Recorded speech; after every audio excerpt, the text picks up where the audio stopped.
কবিতাৰ শিৰোনাম মানৱতা। কবিতাৰ কথা আৰু আবৃত্তি বৰ্ণালী তালুকদাৰ। এয়াই নেকি মানৱতা? জীৱশ্ৰেষ্ঠ মানুহৰ মানসিকতা। এয়া কি নিজ ভাতৃৰ মাজতেই হৃদয় বিদাৰক ক্ৰন্দনৰ হাহাকাৰ? কিয় হ'ল এয়া? কেনেকৈ হ'ব পালে এয়া?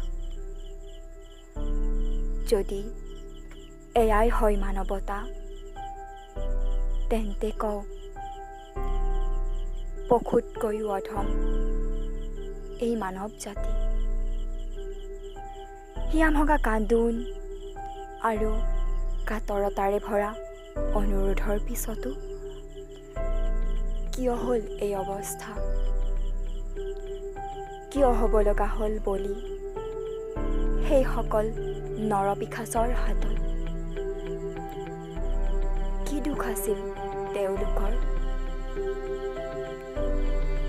এয়াই কি বিচাৰ মহান মানৱসকলৰ? য'ত দুখী হাৰি যায় নিৰ্ভয়ে আৰু নিৰ্দোষীবোৰ হয় চিকাৰ কিছুমান হৃদয়বিহীন নৰমাংসহাৰী জঘন্য পিশাচৰ হাতত। এয়াই হ'ল সময় পৰিৱৰ্তনৰ, এক নতুন বিপ্লৱ সূচনাৰ, য'ত হয়তো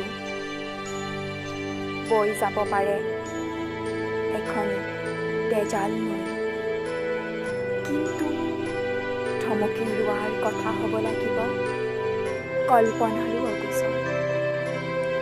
আহিব পাৰে ধুমুহা, কৰি দিব পাৰে ঠাণ্ডা, সকলো আশা বিপ্লৱী মনৰ।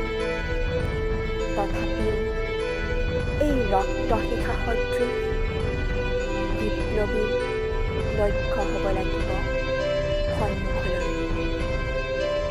ক'ব পাৰিব লাগিব নিজৰ বুকুত হাত থৈ,